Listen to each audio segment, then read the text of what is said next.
গঙ্গাসাগরে যদি আপনাদের আসতে হয় তাহলে কিন্তু আপনাদের আসতে হবে এই কচুবেড়িয়ায় জেটিতেই। কাকদ্বীপ থেকে লট নাম্বার 8-এ ভেসেল পার করে 9 টাকার মাধ্যমে, মাত্র 9 টাকা নেয় ভেসেল পার হতে, সেই 9 টাকার মাধ্যমে আপনাদের আসতে হবে এই কচুবেড়িয়া ঘাটে। তারপরে যেতে হবে এই জেটি ধরে, এবং এরপরে কি করে যাবেন না যাবেন সেটা আমি দেখাচ্ছি।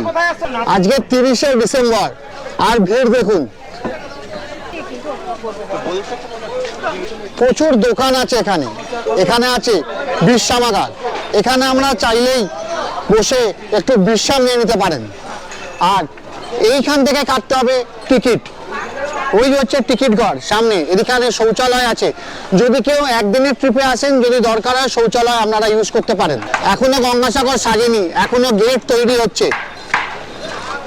এখানে একটা মন্দির আছে, আর প্রচুর পুলিশি ব্যবস্থা দিয়েছে। এটা দেখে খুব ভালো লাগছে যে এখানে পুলিশি ব্যবস্থা প্রচুর আছে, সুন্দর মেনটেন করছে এখানে তারা। প্রত্যেক হিন্দু ধর্ম মানুষের মনেই একবার অন্তত আশা জাগে এই গঙ্গাসাগরে আসার, এই গঙ্গাসাগরে এসে পুণ্যস্থান করে তাদের মনস্কামনা পূর্ণ করার।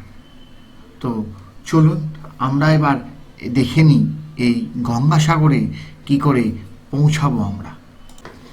চারিদিকে অনেক টোটো, ম্যাজিক ভ্যান এবং অটো ছিল।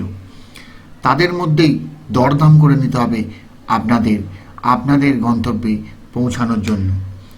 ম্যাজিক ভ্যান যারা রিজার্ভ করে যাবে তাদের মিনিমাম 800 থেকে 1200 টাকার মধ্যে গাড়ি পেয়ে যাবেন, একটা গোটা ম্যাজিক ভ্যান। যেমন আপনারা এই সামনে এগুলো দেখছেন, এই ম্যাজিক ভ্যানের ঠিক উল্টো দিকেই আছে অটো স্ট্যান্ড। এই অটো স্ট্যান্ড থেকে আপনারা পেয়ে যাবেন অটো মোটামুটি একটা গোটা বুক করতে 300 থেকে 350 টাকা চাইবে। এইবার আপনি যতখানি কমাতে পারেন সেটা আপনার লাভ।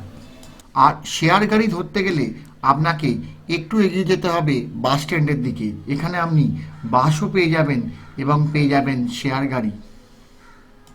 আপাতত একটা ম্যাজিক গাড়িতে উঠে পড়েছি গঙ্গাসাগরে যাবার উদ্দেশ্যে। 60 টাকা করে বলছিল, 50 টাকা বলতে 50 টাকাতে রাজি হয়েছে, কিন্তু যতক্ষণ না প্যাসেঞ্জার পুরো ভর্তি হবে ততক্ষণ যাবে না। গঙ্গাসাগরে ভিড় থাকায় আমাদের বেশিক্ষণ দাঁড়াতে হয়নি, মিনিট 5-এর মধ্যেই আমাদের গোটা গাড়ি ভরে যায় এবং আমরা রওনা দিই গঙ্গাসাগরের পথে।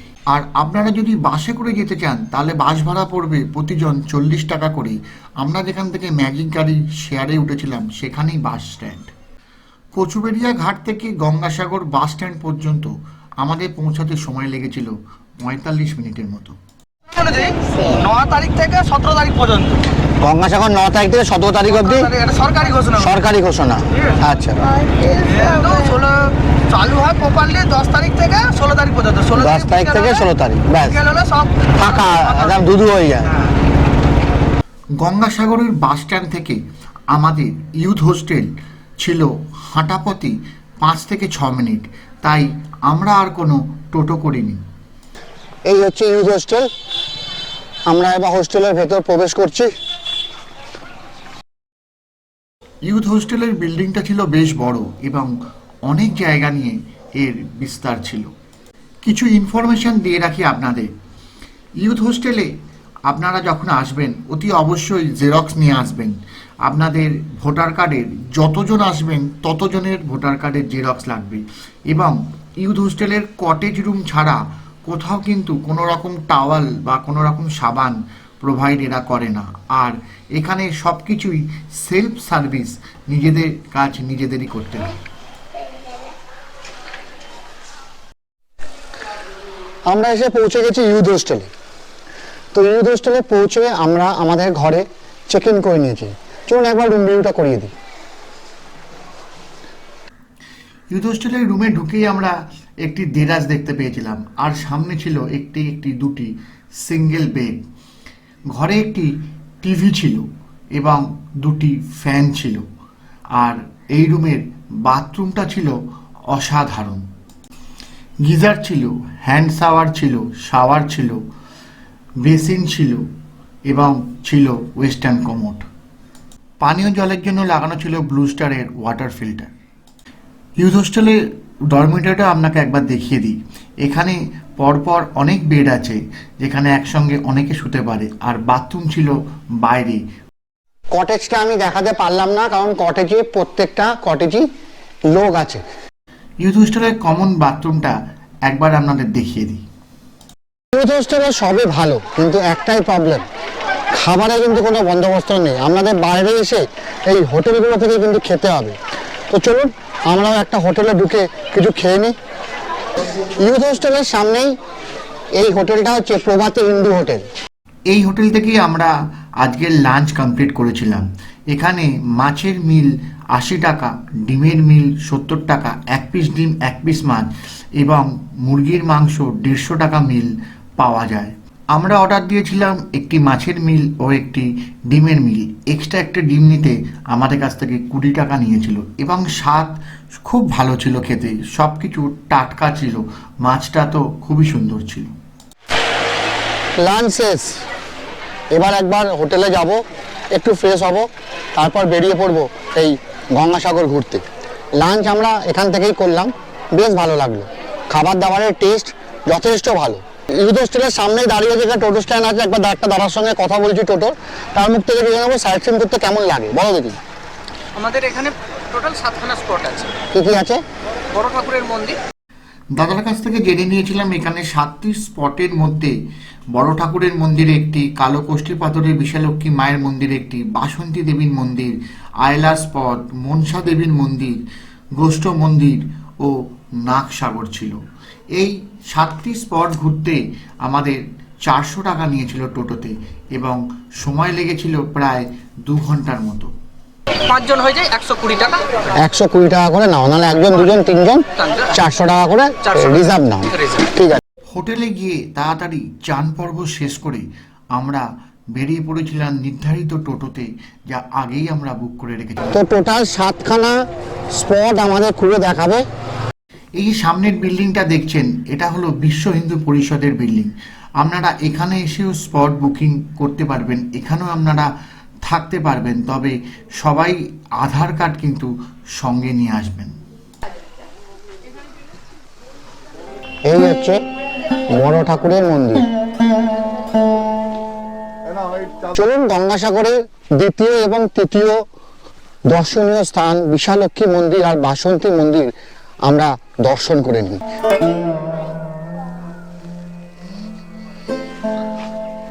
এই হচ্ছে বাসন্তী মন্দির, দুর্গা মাতা, ভেতরে তার বাসস্থান।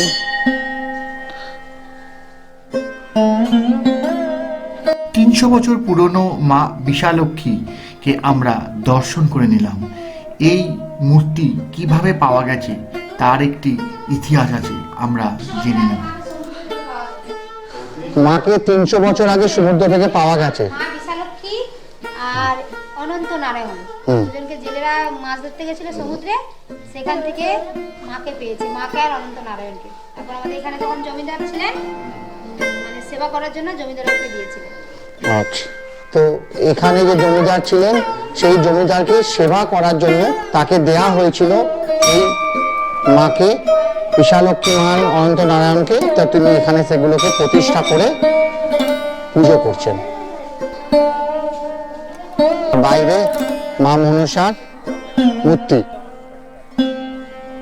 এতক্ষণ তো মন্দির দেখলাম, এবার এসে গেছি আয়লার স্পট দেখতে। আয়লা যখন এখানে এসেছিল এই বীজটাকে পুরো ধ্বংস করে দিয়ে গেছিল, তো সেই এখানেই আমরা এখন যাচ্ছি, একদম সব পাশাপাশি। আয়লা এখানেই আছড়ে পড়েছিল। আয়লা এইখানেই আছড়ে পড়েছিল। এই যে স্থানটি আপনারা দেখছেন, এখানে আগে ছিল কয়েকশো পরিবারের বাড়ি। সেই আয়লা ঝড়ে এবং সমুদ্রের তাণ্ডবে তা পুরোটাই নষ্ট হয়ে যায়, অত পরিবার গৃহ ছাড়া হয়ে পড়ে। চলুন এবার যাই অন্য জায়গায়। সামনে যে মন্দিরটা দেখছেন এটা হচ্ছে মা মনসা মন্দির। আর দেখুন এখানে চারিপাশে বাজার বসেছে। কত করে? 30 টাকা কেজি। আমরা কেজি করে বিক্রি করে না পিস হিসাবে? পিস হয় না, কেজি করে বিক্রি হয়। এই হচ্ছে গঙ্গাসাগরের আদি মনসা মন্দির। খেজুর গুড় 120 টাকা। কিন্তু এই গঙ্গাসাগরে অনেক কিছু জায়গা আছে যেটা হয়তো আমরা জানি না। এই হচ্ছে গোষ্ঠ মন্দির। মন্দিরের বাইরে দেখুন কি সুন্দর অঙ্কিত আছে কত ছবি। এই গোষ্ঠ মন্দিরে আমরা শ্রীকৃষ্ণের জন্ম থেকে মৃত্যু দেখতে পাই এবং মহাভারতের চরিত্রের অঙ্কিত রূপও আমরা এখানে দেখতে পাই।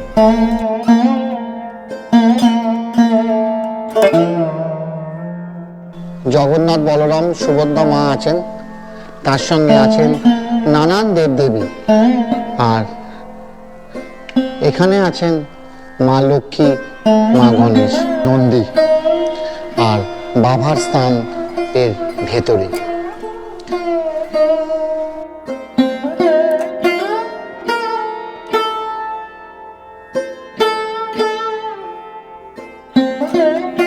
গঙ্গাসাগরের আর একটা দর্শনীয় স্থান হচ্ছে এই রামকৃষ্ণ মিশন। সাগরের এই হলো রামকৃষ্ণ মিশন। এই পুজো হয় এখানে, সব মহর্ষিদের ছবি এখানে টাঙানো আছে। কি শান্ত চারিপাশটা।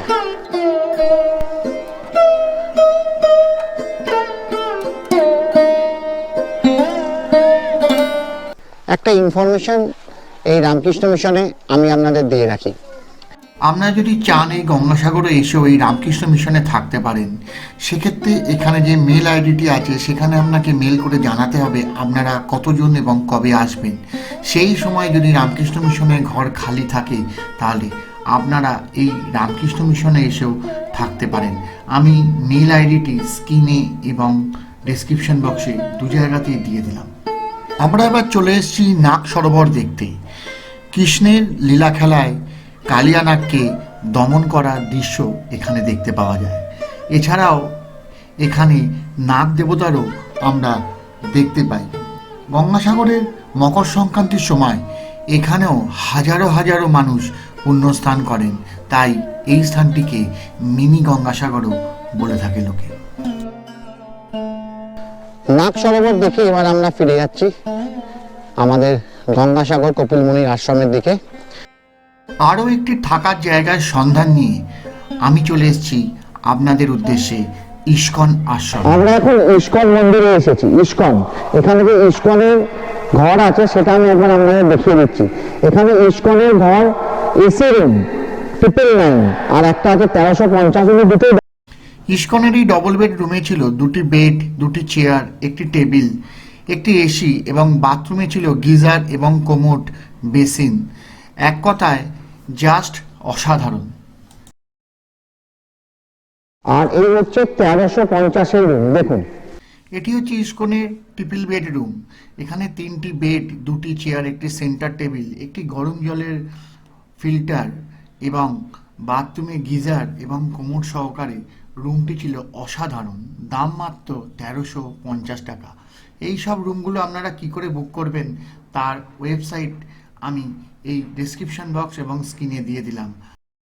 www.iskon-gangasagar এই ওয়েবসাইটটা যদি আপনারা সার্চ করেন তাহলে ওখানে আপনার ডিটেলসে আপনারা সব পেয়ে যাবেন এবং ওখান থেকে রুম বুক করতে পারবেন। আমি একবার দেখিয়ে দিচ্ছি। এখানে দেখুন, সামনের জায়গাটি হচ্ছে গঙ্গাসাগর হেলিপ্যাড। এখানে এই স্থানে 4টি হেলিকপ্টার একসঙ্গে থাকতে পারে। আচ্ছা, আমরা এখন দাঁড়িয়ে আছি ওয়েস্ট বেঙ্গলের গঙ্গাসাগর ট্যুরিজম প্রপার্টিতে। এখানেও কি করে রুম বুক করতে হয় সেই ওয়েবসাইট এবং মেল আইডি আমি দিয়ে দেবো স্ক্রিনে এবং ডেসক্রিপশন বক্সে। আপনারা দেখে এদের সঙ্গে কন্ট্যাক্ট করতে পারেন এবং আমি একটি ফোন নাম্বারও দিয়ে দেবো, টোল ফ্রি নাম্বার, সেখানেও আপনারা ফোন করতে পারেন। আর আপনারা ওয়েবসাইট থেকে এদের ট্যারিফও চেক করে নিন। এবারে গঙ্গাসাগরের টোটো চড়ার কিছু নিয়মাবলী আমি আপনাদের স্ক্রিনে দিয়ে দিলাম, আমরা প্রস করে দেখে নেবেন। এইটি আপনাদের অনেক সাহায্যে লাগবে। ওই যে মন্দির দেখা যাচ্ছে, আর মন্দিরের একটু উল্টো দিকেই আছে টয়লেট। এই হচ্ছে কপিল মুনির ধর্মশালা। এখানেও আপনারা এসে থাকতে পারেন। এখানে সকাল সকাল চলে এলে প্রথমে যে আসবে সে ঘর পেয়ে যাবে। এখানে ঘরের জন্য কোনো পয়সা লাগে না, আপনি যেমন ডোনেশন দেবেন সেটাই এরা নিয়ে নেবে। তবে সকাল সকাল আসবেন, না হলে কিন্তু এখানে ঘর পাওয়া মুশকিল। তবে এখানে ঘরের সঙ্গে কোনো অ্যাটাচ বাথরুম নেই, এখানে সবই কমন বাথরুম। সেই বিখ্যাত কপিল মুনির আশ্রম। কপিল হলেন একজন বৈদিক ঋষি, যিনি সংখ্যা দর্শনের প্রবর্তক। হিন্দুদের প্রচলিত বিশ্বাস অনুসারে তিনি ব্রহ্মার পুত্র মনুর বংশধর। স্বর্গের নদী গঙ্গার মর্তে অবতরণের কাহিনীতে কপিল মুনি একজন প্রধান চরিত্র। রামের পূর্বপুরুষ সগর ৯৯ বার অশ্বমেধ যজ্ঞ করেছিলেন। শততম যজ্ঞের সময় দেবরাজ ইন্দ্র ঈর্ষান্বিত হয়ে ঘোড়াটিকে অপহরণ করে কপিল মুনির আশ্রমে রেখে গেলেন। সগর ৬০,০০০ পুত্র ঘোড়াটিকে খুঁজতে বেরালেন। তারা কপিল মুনিকে চোর অপবাদ দিলে কপিল মুনি অপমানে তাদেরকে ভস্ম করে দেন। সগরের পৌত্র অংশুমান কপিল মুনির কাছে এসে ৬০,০০০ পুত্রের প্রাণ ভিক্ষা চান এবং কপিল মুনি বলেন, স্বর্গের নদী গঙ্গা নেমে এসে তাদের ভস্মস্পর্শ করলে তবেই তারা প্রাণ ফিরে পাবেন। পরে সগরের বংশধর ভগীরথ তপস্যা করে গঙ্গাকে মর্তে নিয়ে এসেছিলেন। শেষ পর্যন্ত প্রজাপতির বরে তিনি স্বর্গের নদী গঙ্গাকে নিয়ে এসেছিলেন পৃথিবীতে। কিন্তু গঙ্গাকে ধারণ করবেন কে? ওই স্রোতস্বিনী নদীকে নিজের জটায় আবদ্ধ করেছিলেন মহাদেব। শেষ পর্যন্ত শঙ্খ বাজিয়ে তাকে পথ দেখিয়ে গঙ্গাসাগর প্রাঙ্গণে নিয়ে আসেন ভগীরথ। শেষ পর্যন্ত গঙ্গার পুনর্বাড়ি পর্শে বেঁচে ওঠে সগর রাজার ৬০,০০০ পুত্র। এই হলো কাহিনী। এই কাহিনী আজও ফিরে ফিরে আসে প্রতিটি মকর সংক্রান্তির দিনে। গঙ্গা ও বঙ্গোপসাগরের মিলনস্থল গঙ্গাসাগরে ভিড় জমান পুণ্যার্থীরা। উদ্দেশ্য একটাই, মা গঙ্গার পবিত্র জলে পুণ্যে এই তিথিতে স্নান করে পুণ্য সঞ্চয় করা।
গঙ্গাসাগরে এসেছি আর নাগা সন্ন্যাসীদের দর্শন করব না, তা কি হয়?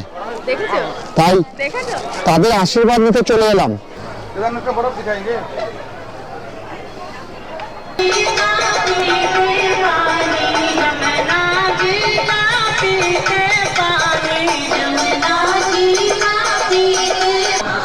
মকর সংক্রান্তি এখন অনেক দূরে, কিন্তু লোকের কত ভিড় দেখুন। এখানে শয়ে শয়ে লোক এসেছে, হাজারে হাজারে লোক এসেছে, এরপর লাখো লাখো লোক আসবে।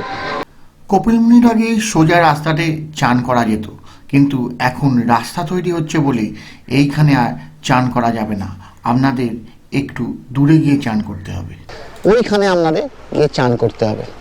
সাগরের এই মেলাতে প্রচুর খাবারের দোকান, নানান ধরনের খাবার নিয়ে বসে আছে তারা।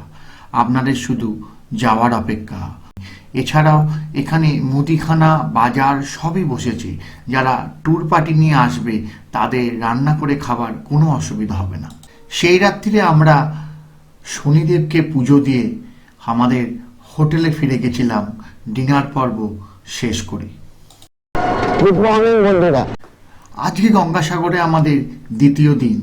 আজকে আমরা একটি সকালবেলা টোটো ভাড়া করে চলে যাচ্ছি গঙ্গাসাগরে স্নানের উদ্দেশ্যে। টোটো ভাড়া নিয়েছিল আমার কাছ থেকে ১০০ টাকা যাতায়াতের জন্য। এখন গঙ্গাসাগরে চান করতে গেলে ১ নম্বর ঘাটে আপনাদের যেতে হবে। গঙ্গাসাগরে এখন রাস্তায় কাজ চলছে বলে ওই দিকের ঘাট পুরো বন্ধ, তাই আপনাদের 1 নাম্বার ঘাটে যেতে হবে। সেটা আপনি টোটোর সাহায্য করেও যেতে পারেন বা হাঁটা পথেও যেতে পারেন। আমরা এখন 1 নম্বর ঘাটে চলে এসেছি। ভোরের ঠান্ডা বাতাস আর সূর্যের আভায় সাগরের তট এক মায়াবী রূপ ধারণ করেছে যেন। দিগন্ত বিস্তৃত সাগর আর সূর্যদেব জানান দিচ্ছে সকাল হয়ে গেছে। আর কিছুদিন পর এখানে লাখো লাখো লোক এসে স্নান করবেন মকর সংক্রান্তির দিন। 14, 15, 16 এই 3 দিন হবে এখানে মকর সংক্রান্তির চান। তখন এখানে লাখো লাখো লোক, লাখো লাখো পুণ্যার্থীরা এসে তাদের পুণ্য স্নান করবেন। তো আজকে আমরা এসেছি শুধু আপনাদের জন্য, সবকিছু আপনাদের ঘুরিয়ে দেখিয়ে দিয়েছি, আর সাগরে খালি স্নানটাই বাকি আছে। তো চলুন সাগরে গিয়ে চান করি, কপিল মুনির আশ্রমে গিয়ে পুজো দিয়ে আমাদের যাত্রা সমাপ্ত করে আমরা ফিরে যাব। তো চলুন। দেখুন এই যে সামনে ছোট ছোট ঘরগুলো করা আছে, এই ঘরগুলো হলো স্নানঘর, অর্থাৎ সাগর থেকে আপনারা ডুব মেরে এই ঘরে এসে আপনারা কাপড় জামা বদলাতে পারেন এবং ঘরের ভিতর জলও থাকে, তাতে আপনারা পা হাত পা ধুয়ে অতি সহজেই কাপড় জামা পরে নিতে পারবেন। অনেক অনেক চারিদিকে ঘর তৈরি হয়ে যাবে গঙ্গাসাগরে যখন মকর সংক্রান্তির সময় আসবে। জয় মা গঙ্গে। প্রচন্ড ঠান্ডা জল। চলুন এবার পুণ্য স্নানটা সেরেই আসি। প্রচন্ড কাদা এখানে, খুব আস্তে আস্তে আমাদের যেতে হবে, নাহলে কিন্তু পা হড়কে যাবে। তাও এখন জোয়ার আছে, চলুন ডুবটা মারি।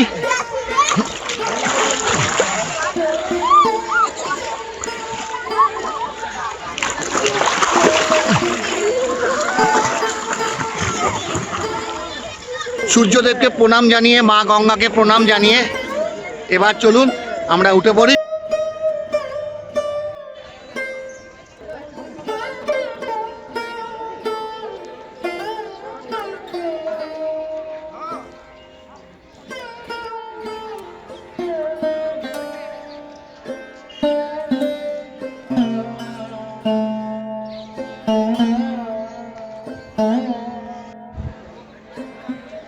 কপিল মুনির আশ্রমে সকালবেলার দৃশ্য খুবই ভালো লাগছিল, আর এই স্থান থেকে একটি ডালা কিনে নিলাম পুজো দেওয়ার জন্য।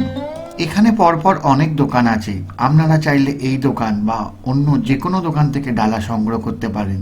এখানে 30 টাকা থেকে 1000 টাকা পর্যন্ত ডালা পাওয়া যায়। সাগরে চান করে কপিল মুনির আশ্রমে সবাই পুজো দেওয়ার জন্য দাঁড়িয়ে পড়েছে।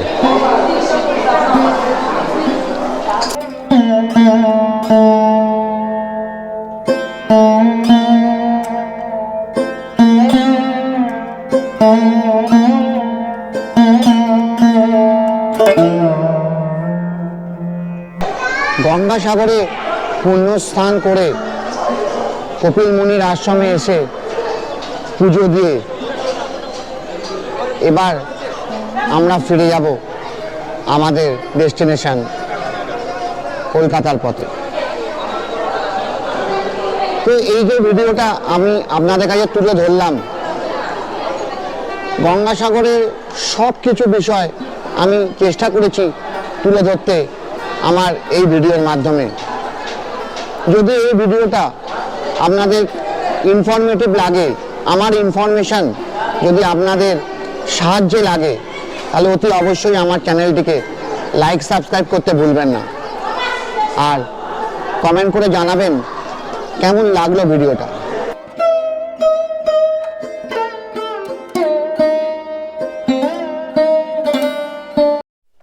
এই হচ্ছে কপিল মুনির আশ্রম, আর এইখানে হচ্ছে মেলা প্রাঙ্গণ।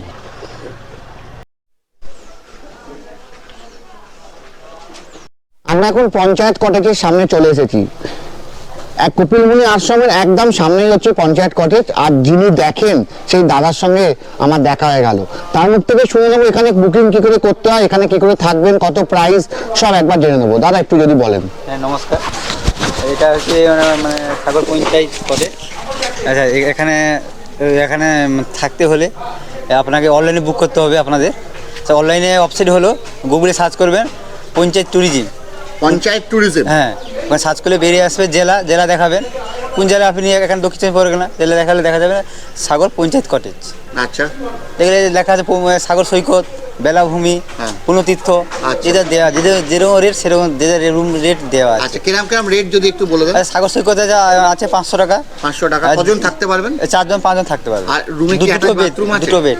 না অ্যাটাচ বাথরুম না, এখানে সব কমন বাথরুম আছে? না কমন না, অ্যাটাচ আছে। যেগুলো 800 টাকা গুলো যেগুলো সেগুলো অ্যাটাচ বাথরুম। 800 টাকা গুলো অ্যাটাচ বাথরুম সব আছে? সব আছে।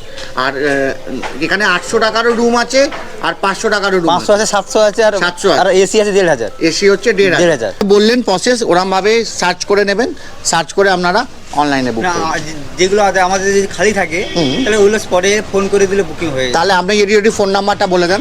75 মানে জোরে বলবেন। 75 50 84 38 39 39 75 50 50 84 84 38 38 39 39 35 সরি 35। ঠিক আছে দাদা, তো ফোন নাম্বার হয়ে গেল। তবে একটা আপনারা কাজও করতে পারেন, একবার দাদাকে ফোন করে জিজ্ঞেস করে নিতে পারেন যে এখানে রুম খালি আছে কিনা, তারপরে আপনারা অনলাইন করলেন বা দাদার সঙ্গে যদি ডিরেক্ট বুকিং করে তো দাদার সঙ্গে বুকিং করেও করতে পারেন। দাদা আপনার নাম? আমার নাম রঞ্জিত মণ্ডল। রঞ্জিত মণ্ডল, অনেক ধন্যবাদ দাদা। Thank you. অনেক ধন্যবাদ, থ্যাংক ইউ। এসেছেন? আমরা এসেছি কলকাতা থেকে। কলকাতা কোথায়? কলকাতা বেহালা, যাদবপুর, হাওড়া, আন্দুল। আচ্ছা, আপনার অনলাইনে বুক করে? অনলাইন বুক করেছি। অনলাইনে কিরকম বুক করেছেন? অনলাইনে গিয়ে সাইটে গিয়ে সাগর পঞ্চায়েতে গিয়ে আমরা অনলাইনে গিয়ে ঢুকে এখানে রুম অ্যাভেলেবেল আছে কিনা ভূমিতে, আচ্ছা। সেখানে আমরা গিয়ে দেখলাম রুম আছে, তখন আমরা বুক করে আর নিলাম। পরিষেবা কেমন? পরিষেবা ভালো। ভালো, এমনি রুম ভালো, বাথরুম ভালো। বাথরুম সব পরিষ্কার? বাথরুম পরিষ্কার, একটু অ্যাটাচ নয় কিন্তু লাগোয়া Common? আছে। Common না bathroom? কমন নয়, একটা রুমের সঙ্গে বাথরুম একটা পায়খানা আছে। আচ্ছা আচ্ছা, ঠিক আছে। আর Common না। এমনিতেও তো উনি বললেন অ্যাটাচ রুমও আছে? অ্যাটাচ রুম আছে ওদিকে, ওদিকে সাইডগুলো সেগুলো হচ্ছে 800 টাকা করে। অ্যাটাচ আর আপনি সেগুলো 500 টাকা করে? আমাদের না, আমরা এটা 700, বেলাভূমি 700, 700, সাগর সৈকত হচ্ছে 500। সাগর সৈকত হচ্ছে 500, 700। আর ওদিকে পেছনের দিকটা আছে, ওগুলো হচ্ছে 2 বেডের 800 টাকা করে। 800 টাকা। হ্যাঁ, ওটা অ্যাটাচ বাথ। আচ্ছা, অনেক ধন্যবাদ। আপনার নাম কি? আমার নাম দেবাশিস সেন আর আমার চ্যানেল হচ্ছে স্টে উইথ দেবাশিস। আপনার নামটা জানা হলো? আমার নাম রতিকান্ত দাস, আন্দুল, হাওড়া। রতিকান্ত দাস, আন্দুল, হাওড়া। ওকে, আসছি, নমস্কার।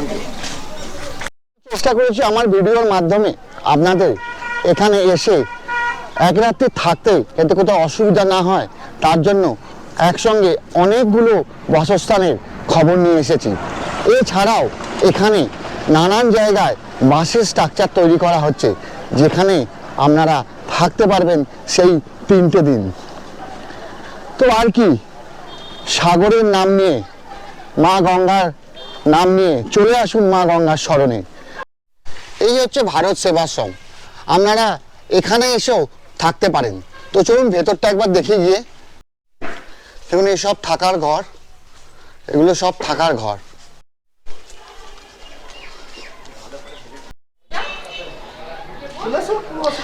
এই যে নাম্বারটা দেখছেন, এই নাম্বারটার এই যে দুটো নাম্বার আমি স্ক্রিনে ভালো করে দিয়ে দেবো নাম্বারগুলো।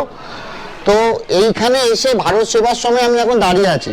তো এখানে এসে এই দুটো নাম্বারে আগে আপনারা ফোন করবেন, রুম আছে কি নেই বলে দেবে, এই নাম্বারে ফোন করবে। আমাদের স্পটে এলে তো হ্যাঁ, স্পটে এলে বুক করবে। আর তাহলে এই ফোন নাম্বারগুলো কি করলেও হবে, হ্যাঁ। ফোন করে আসতে হবে। হ্যাঁ। আমাদের ফোন করলেও আসতে হবে, স্পটে যারা থাকবে তাদেরও হবে। আচ্ছা, মানে স্পটে এলেও বুক করতে পারবেন আপনারা, মানে যেখানে স্পটে আসেন এসে বুক করতে পারবেন বা ফোন করে এলেও বুক করতে পারবেন। ভারত সেবাশ্রম প্রচুর থাকার জায়গা আছে, কোনো অসুবিধা নেই, কোনো টেনশন নেই, নির্ভাবনায় আসুন, গঙ্গাসাগরে এসে নিজের মনোকামনা পূর্ণ করুন। সবার আধার কার্ডের জেরক্স। আচ্ছা, যে আসবেন, যে কজন আসবেন সবার আধার কার্ডের জেরক্স কিন্তু সঙ্গে করে নিয়ে আসবেন, নাহলে কিন্তু রুম পাওয়া যাবে না। ঠিক আছে?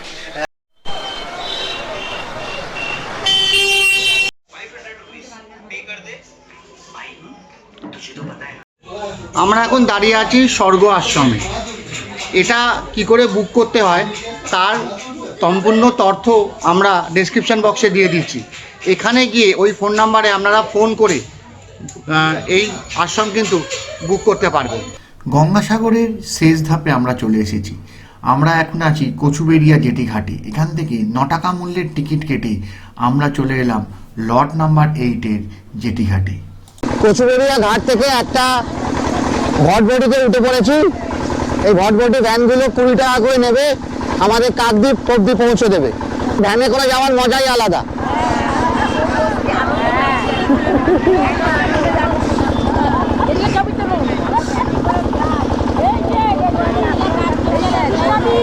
কেমন ঘোরা হলো, কেমন ঘোরা হলো?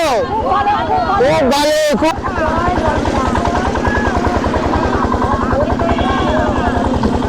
আমরা এখন এসে পৌঁছে গেছি কাকদ্বীপ স্টেশনে। আর এখান থেকেই আপনারা শিয়ালদাগামী ট্রেন পাবেন। তবে আমরা এখন মাঝেরহাটের ট্রেনে চাপবো, সেটা বালিগঞ্জে নেবে, তারপর ওখান থেকে আবার শিয়ালদা যাব। কিন্তু এখান থেকে ডিরেক্টলি শিয়ালদারও গাড়ি আছে, কিন্তু সেটা 3:15 আসবে। তো আমরা এই গাড়িতেই ফিরে যাব। তো এই ভিডিও শেষ অধ্যায়, এখানে সব শেষ।